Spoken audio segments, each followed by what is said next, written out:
പാവിത്രത്തിൻ്റെ ഒരു അപ്കമിങ് എപ്പിസോഡിലേക്ക് എല്ലാവർക്കും സ്വാഗതം.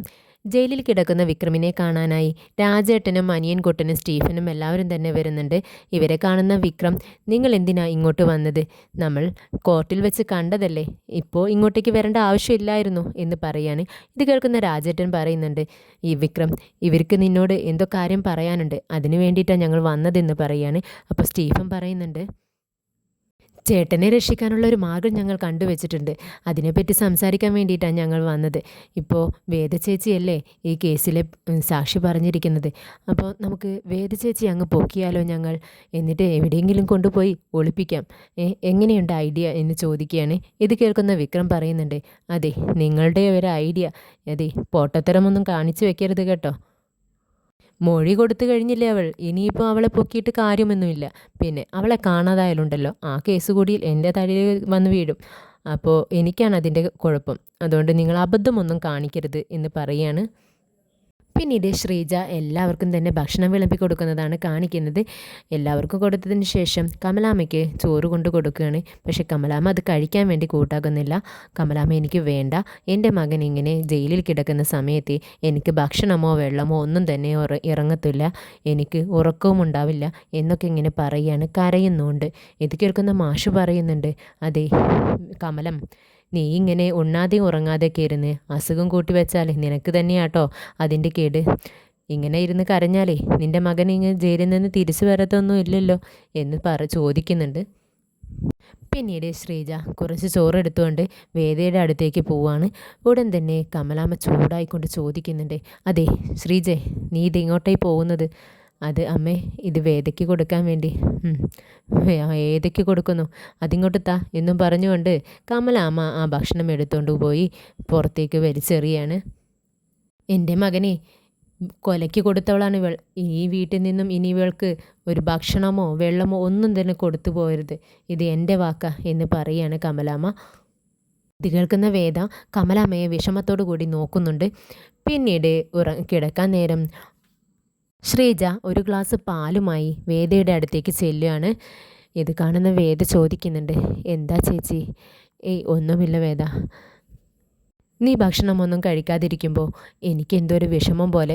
എല്ലാവരും ഉറങ്ങിയതിന് ശേഷമേ ഞാനൊരു ഗ്ലാസ് പാലുമായിട്ട് വന്നതാ. ഇതിൽ മുഴുവനായിട്ടൊന്നും ഇല്ല കേട്ടോ, കുറച്ചേ ഉള്ളൂ, നീ ഇത് കുടിക്ക്, പട്ടിണി കിടക്കേണ്ട എന്ന് പറയാണ്. ഇത് കാണുന്ന നമ്മുടെ വേദിക്ക് ഭയങ്കര സന്തോഷമാവുകയാണ്. എന്നിട്ട് പറയുന്നുണ്ട്, എങ്കിലും ചേച്ചിക്ക് എങ്ങനെ എന്നെ ഇങ്ങനെ സ്നേഹിക്കാൻ കഴിയുന്നത്? സമയം എല്ലാവരും എന്നെ വെറുക്കുന്നു, ചേച്ചി മാത്രം എന്നെ സ്നേഹിക്കുന്നു, എങ്ങനെ കഴിയുന്നതെന്ന് ചോദിക്കുകയാണ്. അപ്പോൾ ശ്രീജ പറയുന്നുണ്ട്, അതെ, ഞാൻ പണ്ട് മുതലേ ഇങ്ങനെയാണ്, സ്നേഹിച്ചു കഴിഞ്ഞാലേ അങ്ങ് സ്നേഹിക്കുന്നവർക്ക് വേണ്ടി ഞാൻ എന്തും ചെയ്യും, എനിക്ക് അങ്ങനെ വെറുക്കാനൊന്നും അറിയത്തില്ല, നീ ഇത് കുടിക്കുക എന്ന് പറയാണ്. അപ്പോൾ വേദ പാല് വാങ്ങി കുടിക്കുന്നുണ്ട്.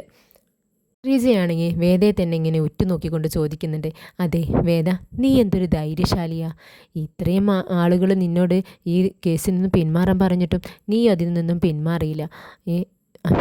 വിക്രമിനെതിരെ മൊഴി കൊടുത്തു, എത്ര ധൈര്യമുണ്ടായിട്ടാണ് നീ അങ്ങനെ ചെയ്തത്? എനിക്കുണ്ടല്ലോ, എൻ്റെ ഒരു ആഗ്രഹമുണ്ട്, എൻ്റെ മോളെ നിന്നെപ്പോലെ ഒരു ധൈര്യശാലിയായി വളർത്തണമെന്ന്. പെണ്ണായാലേ നിന്നെപ്പോലെ ആവണം അല്ലേ വേദ എന്ന് ചോദിക്കാന്ന്. ഇത് കേൾക്കുന്ന വേദ പുഞ്ചിരിയോടുകൂടി പറയുന്നുണ്ട്, അതെ ചേച്ചി, പെൺകുട്ടികളായാലുണ്ടല്ലോ ധൈര്യശാലികളായിരിക്കണം, ആരുടെ മുന്നിലും തല കുനിച്ച് നിൽക്കരുത്, ഇങ്ങോട്ടെന്ന് പറഞ്ഞാൽ അങ്ങോട്ട് 10 പറയണം എന്ന് പറയുകയാണ്. ഇത് കേൾക്കുന്ന നമ്മുടെ ശ്രീജയും പറയുന്നുണ്ട്, അത് ശരിയാ വേദ പറയുന്നത്, ഇപ്പോൾ നിന്നെ കണ്ട് ഞാനും പഠിച്ചു തുടങ്ങിയിട്ടുണ്ട്. ആദ്യമൊക്കെ നന്ദിനി എന്നെ എന്തെങ്കിലുമൊക്കെ പറഞ്ഞാൽ ഞാൻ അങ്ങ് മിണ്ടാതിരിക്കും, പക്ഷേ ഇപ്പോൾ അങ്ങനെയല്ല കേട്ടോ, അവൾ എന്തെങ്കിലും പറയുമ്പോൾ ഞാൻ അതിന് തിരിച്ചു പറയാനൊക്കെ പഠിച്ചു എന്നും പറയുന്നുണ്ട്. പിന്നീട് ഞാനൊരു കാര്യം ചോദിക്കട്ടെ വേദ നിൻ്റെ അടുത്തുനിന്ന് ചോദിക്കുകയാണ്. ആ ചേച്ചി ചോദിച്ചോളൂ, എന്ത് വേണമെങ്കിലും ചേച്ചിക്ക് എന്നോട് ചോദിക്കാമല്ലോ എന്നിങ്ങനെ പറയാണ്. അപ്പോൾ ശ്രീജ പറയുന്നുണ്ട്, അതെ, വിക്രമിനെതിരെ നീ എന്തിനാ ഈ മൊഴി കൊടുക്കുന്നത്? ഇത്രയും കാലം നീ ഇവിടെ താമസിച്ചിരുന്നത് വിക്രമിൻ്റെ താലി നിൻ്റെ കഴുത്തിലുണ്ട്, അവൻ്റെ കൂടെ നിനക്ക് ജീവിക്കണം എന്നൊക്കെ പറഞ്ഞുകൊണ്ടായിരുന്നില്ലേ? വിക്രം എത്ര എതിർത്തിട്ടും നീ ഇവിടെ നിന്നും പോയില്ല. പക്ഷേ ഇപ്പോൾ ഓരോരുത്തരായി, എന്തിനു പറയണം, എൻ്റെ ചേട്ടനായാലും അമ്മയായാലും എന്തിനു പറയുന്നു, നിന്നോട് ദേഷ്യം കാണിച്ചിരുന്ന നമ്മുടെ അച്ഛൻ പോലും നിന്നെ ഇപ്പോൾ കുറച്ചൊക്കെ അംഗീകരിച്ചു തുടങ്ങിയതായിരുന്നു. ഇനി വിക്രം കൂടിയല്ലേ നിൻ്റെ ഭാഗത്ത് നിൽക്കാനുണ്ടായിരുന്നുള്ളൂ. ഈ സമയത്ത് നീ ഇങ്ങനെയൊരു കാര്യം ചെയ്തു കഴിഞ്ഞാൽ എല്ലാവരും നിന്നെ കൂടുതൽ വെറുക്കത്തല്ലേയുള്ളൂ. നീ വിക്രമിന് അനുകൂലമായി ഒരു മൊഴി കൊടുത്താൽ നിനക്ക് എന്നും എന്നും ഇവിടെ താമസിക്കാൻ പറ്റും. എല്ലാവരും നിന്നെ സ്നേഹിക്കും, നിന്നോട് കടപ്പെട്ടിരിക്കും എന്നൊക്കെ പറയുകയാണ്. ഇത് കേൾക്കുന്ന നമ്മുടെ വേദ പറയുന്നുണ്ട്, ഇല്ല ചേച്ചി, ചേച്ചിയുടെ ഭാഗത്തു നിന്ന് ആലോചിക്കുമ്പോൾ ചേച്ചി പറയുന്നതെല്ലാം ശരിയാണ്. പക്ഷേ ഞാൻ എൻ്റെ മനസ്സാക്ഷിക്ക് നിരക്കാത്തതൊന്നും ചെയ്യത്തില്ല. വിക്രം തെറ്റ് ചെയ്തിട്ടുണ്ടെങ്കിൽ വിക്രം ശിക്ഷിക്കപ്പെടുക തന്നെ ചെയ്യണം. അയാൾ എന്ത് തെറ്റ് ചെയ്തിട്ടുണ്ടെങ്കിലും അതിനുള്ള ശിക്ഷ കൊടുക്കേണ്ടത് ഇവിടുത്തെ നിയമമാണ്. അല്ലാതെ ആരെയും ശിക്ഷിക്കാനുള്ള അവകാശം നമ്മുടെ വിക്രമിനില്ല. അതുകൊണ്ടാണ് ഞാൻ ഇതെല്ലാം ചെയ്യുന്നത് എന്നിങ്ങനെ പറയാണ് വേദ. എങ്കിൽ ശരി, ഞാൻ എൻ്റെ മനസ്സിൽ തോന്നിയത് പറഞ്ഞു എന്നേ ഉള്ളൂ. ഞാൻ പോട്ടെ എന്നും പറഞ്ഞുകൊണ്ട് ശ്രീജ അവിടെ നിന്നും പോകുന്നുണ്ട്. പിന്നീട് ശ്രീയും വർഷയും കൂടി വിക്രമിൻ്റെ വീട്ടിലേക്ക് കയറി വരുന്ന സമയത്ത് നമ്മുടെ മാഷ് ചോദിക്കുന്നുണ്ട്, നിങ്ങളെന്താ ഇവിടെ? അത് ഞങ്ങൾക്ക് വേദിയൊന്ന് കാണണം, അവളോട് സംസാരിക്കണം എന്ന് പറയാണ്. ഉടൻ തന്നെ മാഷ് ശ്രീജയോട് പറയുന്നുണ്ട്, ശ്രീജ നീ വേദിയും കൊണ്ട് ഇങ്ങോട്ട് വരാൻ പറ എന്ന് പറയുന്നുണ്ട്. ഇത് കേൾക്കുന്ന നമ്മുടെ കമലാമ്മ കരഞ്ഞുകൊണ്ട് തന്നെ ഇരിക്കുകയാണ്, വിക്രത്തിൻ്റെ കാര്യങ്ങളൊക്കെ പറഞ്ഞുകൊണ്ട്. പെട്ടെന്ന് ദേഷ്യത്തിൽ ശ്രീയോട് പറയുന്നുണ്ട്, അതെ നിങ്ങളുടെ ഒരു വേദ, അവളെ എങ്ങനെയെങ്കിലും ഇവിടെ നിന്നൊന്ന് കൊണ്ടുപോകാമോ നിങ്ങൾക്ക് എന്നും പറഞ്ഞ് കൈകൂപ്പുകയാണ് അവരുടെ നേരെ. കേൾക്കുന്ന വർഷ പറയുന്നുണ്ട്, അതെ ഞങ്ങൾ അവളെ കൊണ്ടുപോകാൻ വേണ്ടി തന്നെയാണ് വന്നത് എന്ന് പറയുകയാണ്. അപ്പോഴേക്കും വേദ അങ്ങോട്ടേക്ക് വരുന്നുണ്ട്. വേദ, നിങ്ങളെന്തിനാ ഈ സമയത്ത് ഇങ്ങോട്ടേക്ക് വന്നത് എന്ന് ചോദിക്കുകയാണ്. അപ്പോൾ വർഷ പറയുന്നുണ്ട്, അതെന്താ വേദ, ഞാൻ ഇങ്ങോട്ട് വന്നാൽ നിനക്ക് പറ്റിയില്ലേ? ഇത് നിൻ്റെ ചേട്ടനും ഞാൻ എൻ്റെ ചേട്ടത്തിയുമല്ലേ, ഏത് സമയത്തും ഇങ്ങോട്ടേക്ക് വരാനുള്ള അധികാരം ഞങ്ങൾക്കില്ലേ എന്ന് ചോദിക്കുകയാണ്. അപ്പോൾ വേദ പറയുന്നുണ്ട്, ചേട്ടനും അനിയത്തിയുമായിട്ടുള്ള ബന്ധമൊക്കെ എന്നോ തീർന്നു. നിങ്ങൾ എന്ന് എൻ്റെ ഭർത്താവിനെ, എൻ്റെ വിക്രമിനെ കൊല്ലാൻ ശ്രമിച്ചോ അന്ന് നമ്മൾ തമ്മിലുള്ള ബന്ധം അവസാനിച്ചു. പണ്ട് നിങ്ങളെ എനിക്ക് ഒരു ചേട്ടനായിരുന്നില്ല, ഒരു ഫ്രണ്ടായിരുന്നു. ഇപ്പോൾ അതെല്ലാം പഴങ്കഥ. ഇതൊന്നും നിങ്ങളെന്നെ ഓർമ്മിപ്പിക്കണ്ട എന്ന് പറയുകയാണ്. ഇത് കേൾക്കുന്ന ശ്രീ പറയുന്നുണ്ട്, വേദ നീ എന്തിനാ ഇപ്പോൾ ആവശ്യമില്ലാത്ത കാര്യങ്ങളൊക്കെ സംസാരിക്കുന്നത്? ഞങ്ങൾ വന്നതേ നിന്നെ കൊണ്ടുപോകാൻ വേണ്ടിയിട്ടാണ്. നിനക്കിവിടെ സുരക്ഷിതത്വം ഉണ്ടാവത്തില്ല. നീ നാളെ കോടതിയിൽ പോയി സാക്ഷിയെല്ലാം പറഞ്ഞതല്ലേ, അതുകൊണ്ട് തന്നെ ഇവിടെയുള്ളവരോ പുറത്തു നിന്നുള്ളവരോ ആരെങ്കിലും, ഇനി ആ ശ്രീനിവാസൻ്റെ ആൾക്കാരോ ആരെങ്കിലും നിന്നെ അപായപ്പെടുത്താൻ ശ്രമിച്ചാലോ, അതുകൊണ്ട് നീ ഞങ്ങളോടൊപ്പം വാ എന്ന് പറയാണ്. ഇത് കേൾക്കുന്ന നമ്മുടെ വേദയ്ക്ക് ദേഷ്യം വരുന്നുണ്ട്. എന്നിട്ട് ചോദിക്കുന്നുണ്ട്, അതെ അവിടത്തേക്കാളും സേഫ്റ്റി എനിക്ക് ഇവിടെയാണ്, ഇവിടം വിട്ട് ഞാൻ എങ്ങോട്ടേക്കും വരത്തില്ല. പിന്നെ നിങ്ങൾ പറയുന്നത് പോലെ എനിക്ക് ഇവിടെ സംരക്ഷണം കിട്ടായികയൊന്നുമില്ല. ഇവിടെ എന്നെ ആരും ഒന്നും ചെയ്യത്തില്ല. ഇവിടെയുള്ളവരെല്ലാവരും തന്നെ എന്നെ സ്നേഹിക്കുന്നവരാണ് എന്ന് പറയുന്നുണ്ട്. അപ്പോൾ ശ്രീ പറയുന്നുണ്ട്, അതെ വേദ, ഇതൊക്കെ നിൻ്റെ തോന്നലാ, എല്ലാവരും നിന്നെ സ്നേഹിക്കുന്നുണ്ടെന്ന്. ഇന്നത്തെ കാലത്തെ ആരും വിശ്വസിക്കാൻ പറ്റത്തില്ല, ആരെയും വിശ്വസിക്കാൻ പറ്റത്തില്ല.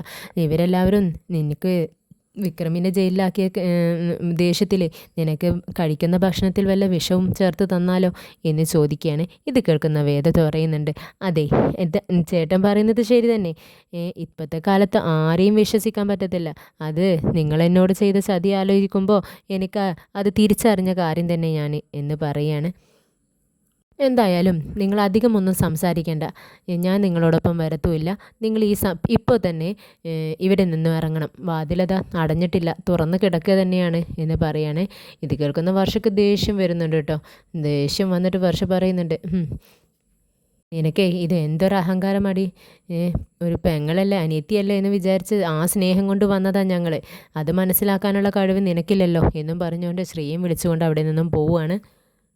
പിന്നീട് അങ്ങോട്ടേക്ക് ഒരു വണ്ടി പോലീസ് വരികയാണ്. ഇത് കാണുന്ന വേദ ഓടി വരുന്നുണ്ട്. എന്നിട്ട് ചോദിക്കുന്നുണ്ട്, എന്താ ഇവിടെ നിങ്ങൾ? അത് നിങ്ങൾക്ക് പ്രൊട്ടക്ഷൻ തരാൻ വേണ്ടി വന്നതാ മേഡം ഞങ്ങൾ എന്ന് പറയാണ് ഇൻസ്പെക്ടർ. അത് കേൾക്കുന്ന വേദ അന്തം വിട്ട് നോക്കുന്നുണ്ട്. പ്രൊട്ടക്ഷനോ? എനിക്കോ? അതിന് നിങ്ങളോട് ഞാൻ ആവശ്യപ്പെട്ടിട്ടില്ലല്ലോ. അത് കേൾക്കുന്ന ഇൻസ്പെക്ടർ പറയുന്നുണ്ട്, അല്ല മേഡം, നിങ്ങൾ മൊഴി തന്നതല്ലേ, പ്രധാനപ്പെട്ട ഒരു സാക്ഷിയാണ് നിങ്ങളെ അപായപ്പെടുത്താൻ വേണ്ടി പുറത്തുനിന്നും ഒരുപാട് ആളുകളുണ്ടാവും. അതുകൊണ്ട് നിങ്ങളുടെ സംരക്ഷണത്തിന് വേണ്ടിയിട്ടാണ് ഞങ്ങൾ വന്നതെന്ന് പറയാണ്. അപ്പോൾ വേദ പറയുന്നുണ്ട്, എവിടെ കോർട്ട് ഓർഡർ ഉണ്ടോ നിങ്ങളുടെ കയ്യിൽ? ഉണ്ടെങ്കിൽ കാണിക്കേ, എങ്കിൽ ഞാൻ സമ്മതിക്കാം. അല്ലാതെ ഞാൻ ആവശ്യപ്പെട്ടിട്ടാണെങ്കിൽ ഞാൻ അങ്ങനെ ആരോടും തന്നെ ആവശ്യപ്പെട്ടിട്ടുമില്ല. കാണിക്ക് കോർട്ട് ഓർഡർ എന്ന് പറയാണ്. അപ്പോൾ നമ്മുടെ ഇൻസ്പെക്ടർ ചമ്മി നിൽക്കുക കേട്ടോ, ഒന്നും മിണ്ടാൻ പറ്റുന്നില്ല. അദ്ദേഹം കോർട്ട് ഓർഡർ ഒന്നുമില്ല, സ്വന്തം ഇഷ്ടപ്രകാരം വന്നിരിക്കുകയാണ്. നമ്മുടെ വേദയെ ആരെങ്കിലും സ്വാധീനിച്ച് വേദ മൊഴിയെങ്ങാനും മാറ്റി പറഞ്ഞാലോ എന്ന് ഉദ്ദേശിച്ചുകൊണ്ടാണ് ഇൻസ്പെക്ടർ അങ്ങോട്ട് പോലീസിനെയും കൊണ്ട് വന്നിരിക്കുന്നത്. ഇത് മനസ്സിലാക്കുന്ന വേദ പറയുന്നുണ്ട്, ആരും തന്നെ ഇവിടെ വേണ്ട. എനിക്ക് എന്നെ സംരക്ഷിക്കാൻ അറിയാം, എന്നെ സ്നേഹിക്കുന്നവരാണ് ഈ വീട്ടിലുള്ള എല്ലാവരും തന്നെ. അതുകൊണ്ട് നിങ്ങൾ ആരും തന്നെ ഇവിടെ നിൽക്കേണ്ട ആവശ്യമില്ല, സാറ് പൊക്കോളൂ എന്ന് പറയണേ. ഇത് കാണുന്ന മാഷും പറയുന്നുണ്ട് കേട്ടോ, അതെ സാർ എന്തുദ്ദേശിച്ചിട്ടാണ് ഈ പോലീസുകാരെയും കൊണ്ട് ഇങ്ങോട്ട് വന്നിരിക്കുന്നത്? ഇവിടെ ഞങ്ങൾ മാത്രമല്ല താമസിക്കുന്നത്, 4 പുറം ഒരുപാട് ആളുകളുണ്ട്.